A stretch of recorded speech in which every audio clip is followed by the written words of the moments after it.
Delhi university के vice chancellor professor PC Joshi हमारे साथ हैं। प्रोफेसर साहब, जिस तरीके से आज से पूरी दाखिले की प्रक्रिया अंडर ग्रेजुएट कोर्सेज के लिए शुरू हो रही है, ये हालांकि पिछली बार भी ऑनलाइन था, इस बार लेकिन 99% से ऊपर गया है रिजल्ट। तो क्या आपको लगता है कि इस बार ज्यादा दारोमदार, पहले ही 100% कई कॉलेजेस में कट ऑफ जा चुका है, इस बार कहाँ जाएगा? लग रहा है इस बार थोड़ा सा ज्यादा जाएगा, लेकिन हम जैसा मैंने पहले कहा, जो हमारे बोर्ड्स हैं उन बोर्ड्स के जो मार्क्स हैं उसको हम पूरा सम्मान देंगे और स्ट्रिक्टली मेरिट के आधार पर ही इस बार भी हम एडमिशन देने वाले हैं। लेकिन बड़े कॉलेजेस में जैसे एसआरसीसी है, हिंदू है, स्टीफेंस है, यहाँ पर कट ऑफ लिस्ट पहले ही बहुत ऊपर जा चुके हैं और वो एक चिंता का विषय कई बार रहा भी है। इस बार जब रिजल्ट इतने अच्छे हुए हैं तो किस तरीके से, क्योंकि फिर तो मतलब जो नीचे जिनका मार्क्स है उनकी संभावनाएं बहुत कम हो जाती हैं। देखिए, दिल्ली यूनिवर्सिटी के जो अच्छे कॉलेज हैं, एसआरसीसी का आपने नाम लिया या हिंदू कॉलेज का नाम आप ले सकते हैं, वो हमेशा ऊपर वाले ही आते हैं। और इस बार थोड़ा सा अगर जैसा आप कह रहे हैं ऐसा हुआ तो ओवर एडमिशन भी हो सकते हैं, ओवर एडमिशन के चांसेस हैं इस बार, क्योंकि अगर कट ऑफ बहुत हाई है तो ओवर एडमिशन होने के भी चांस है, क्योंकि हम तो एक कट ऑफ कॉलेज करेगा, उसके बाद जितने भी होंगे उनको लेना पड़ता है और वो लेता है। तो इस बार ज्यादा दाखिला होगा? हो सकता है। जैसे कि अगर ये बात सही है कि बहुत ज्यादा हाई परसेंटेज आती है, ओवर एडमिशन हो सकते हैं, चांसेस हैं, कई बार ऐसा हो जाता है। अच्छा, दिल्ली यूनिवर्सिटी का अपनी अलग ख्याति है और इस बार भी आप लोगों ने ऑनलाइन पूरी दाखिला प्रक्रिया रखा हुआ है। हालांकि कह रहे हैं मेरिट पे ही सब कुछ लगभग एडमिशन होगा, लेकिन इस बार चुनौतियां क्या हैं? क्योंकि ऑनलाइन दाखिले के साथ साथ कई सारी और चुनौतियां भी साथ में आती हैं।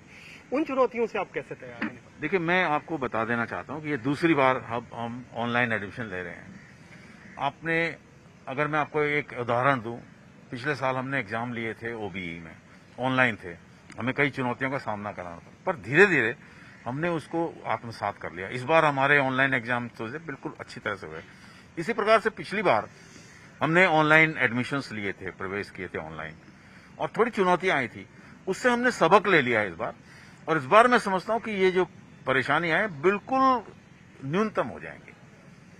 अच्छा, दूसरी बात यह है कि ये तो हुई दाखिले की बात, लेकिन अभी भी जो क्लासेस चल रही हैं, परीक्षाएं जाते थे, आपने क्या ओपन बुक एग्जामिनेशन हुआ है, लेकिन अब क्लास को लेकर के कई जगहों पे स्कूल खोले जा रहे हैं, कॉलेजेस भी खोले जा रहे हैं। तो क्या दिल्ली यूनिवर्सिटी की भी कोई एक प्लानिंग है कैसे क्लासरूम टीचिंग शुरू की जाए?